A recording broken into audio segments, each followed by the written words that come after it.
Hello friends, welcome to my channel Sushant Chess Points. Today we are once again at a game study and we are going to discuss the Caro Kann exchange for white. We have done two lessons already from this topic and today is the third lesson based on a game by Barua once again, and this time he is playing against a very strong GM Kiril Georgiev whose rating was 2640 then. Let's get to the game quickly. The opening part has been covered in detail in first two lessons. Still, I will show some important points. So after e4, c6, d4, d5, ed, cd, we have the Caro Kann exchange.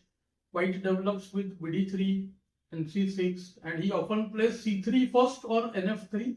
Many players prefer c3 because then black doesn't have the option of playing bg4 instantly. But I generally prefer the move nf3 so that black doesn't get e5. So nf6, nf3, bg4, castle.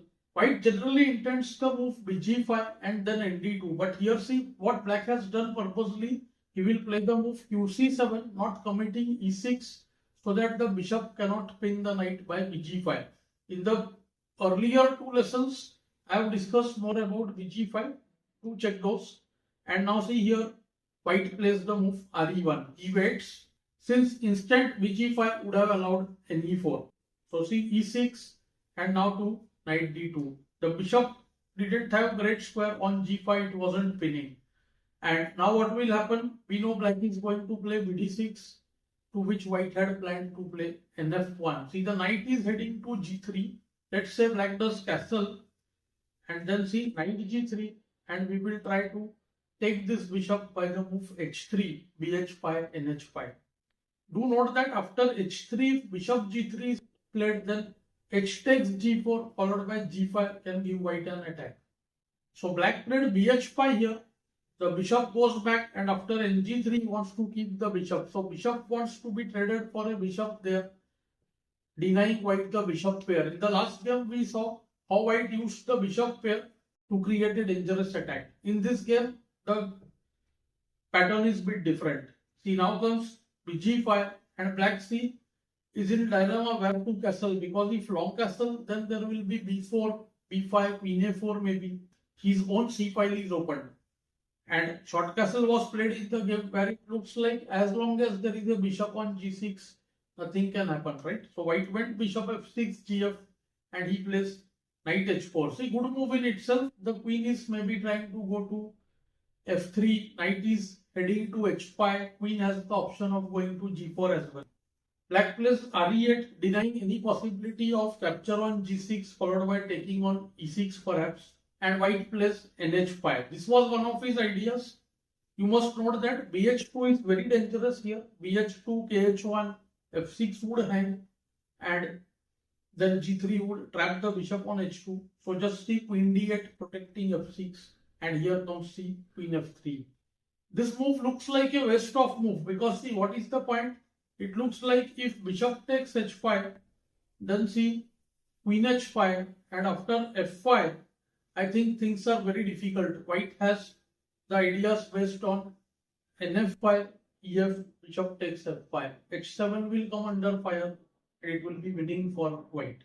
So see, this way, and white's position is winning. So black took bishop into d3. And after qd3, temporarily the queen is shifted away. Although we may say there is no threat of qg3 right now. Black prepares for the queen coming to h6. He goes king h8. Now see, queen e3 can be met by rook g8 ideas. White again goes queen f3, attacks the f6 pawn. And see, here he made a precise calculation. We have forced black to play f5 because see, now h4 knight is hanging. So white had to see this carefully before allowing f5, and he saw that with three attackers near the king, no defenders near the king, as I have often said in my attacking lessons, that three extra attacker means there is a possibility of a combination. Almost 99 to 100% chances are there. So here that is what exactly happens. Three extra attackers, nf5, ef, queen f5. Threats are dangerous. Let us see what are the threats now. Let's say just rook c8 is played, ignoring the threat, then rook takes, queen takes rook, queen f6 check, and might next move on g7. So basically this is the threat now. if black goes bf8, then also see there is nf6 instant, or first takes and then nf6. There is no defense after kg7, queen check, kh8 to g8 mates.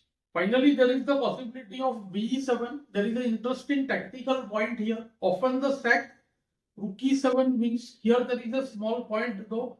Black can play queen e7 when nf6 won't win because of the mate looming on e1. But just to show you the pattern, I have taken this line because after nf6 to rook e7, king g7, queen check, king f8, then c, queen h6 mate. These patterns are worth noting. And after king h8, queen h6, and this is also game over. There is no defense apart from qg8 to which knight g8 wins. But in the present context, I must tell you here, queen f7 or the move rook e3, which is even stronger, should win for white. Rook e3 and the rook heads to h3. Then knight f6 will be winning. Black played the only move perhaps, rook e6, and here white has to. White must have foreseen already, I think, because without this line, how can white go for this? Queen f7 is not that great. Queen d5 is blunder because of bh2 check. So white saw the move, see rook e3. The rooks are getting doubled on the e5. Plan 1. Plan 2 is shift the rook to h3 and mates looming on h7. Let's say black goes rg6 here, then see re1 is very simple. When see the d8 queen cannot leave because of rook e8. Let's say queen g5 here, then see rook e8, rook e8, rook e8, and after rook g8, queen takes queen, followed by mate on g7. Next move. So black takes rook e3, and after which white had seen, of course, nf6, and now see king had to be moved to g7. So black did that. Queen g5, king f8, and see f takes e3. Brilliant play by white. He is not in hurry. There is no forced mate here. Many would have taken an h7 perhaps, but the king would have escaped from d7. So white didn't hurry. All he is going to do is get the a rook to f1 and then see which pawns to take, whether d5 and d5 with check, or an h7 with check, or just pressurize f7. Black played ke7. He wants to run away. nd5, kd7. But see rook f1 good move. After queen h8, now the black rook is trying to come out. It's a bit too late. nd5 check, king e8, again see e4. Very strong move. I said that white is not in hurry. See, there is no forced mate here, but already the material count you can see 7 pawns versus 4 pawns. 3 pawns are there for the piece, and look at the king on e8. It's virtually game over. Soon there will be e5, knight f6. Even the queen can be transferred to b5 or h5, like it happened in the game C. Black went rook d8, protecting the bishop on d6. Knight f6 check, kf8, and see good move, q b5. The hurried e5 allows b7. Although white is better, but he lost major chunk of his advantage here, one may feel like, because now see, soon black can go bf6 or qg7. So white played see qb5, simple and effective. Threat is e5 followed by queen takes b7. And see, there is no defense because b8 is met by nd7, b6 is met by queen c6. So see qg7, e5, b7, queen takes b7. Setting a small trap, bf6 here loses on the spot to ef6, queen g5, queen c6, queen e3 check, then nothing, just king h1, and white is winning. Black tried nb8 here just to move the knight. Knight had no better place, and see knight d5 attacking the bishop. Queen g5 supports the bishop, intends queen e3 check at some point if the knight has to move. So white just plays h3. See, very good move here. Why? He's planning attack on f7. The knight on d5 will have to move. So for that, he's making place for his king. So after rook e8 and c7, queen e3 check, kh2, queen e2, and now see rook f3. White's idea was to go queen d5, to which see queen h5 was there. Now with rook on f3, queen's retreat is cut off, and see there are two threats. An e6 is there, and see there is queen d5. Black played nd7, And after NE6, he chose to resign because the game is over basically. Because after KG8, QD7, FP Queen E8, and mate follows soon after Queen E7 or Rook F7. Amazing game by White, I would say. The attack was built up slowly, and then the concluding part was really instructive.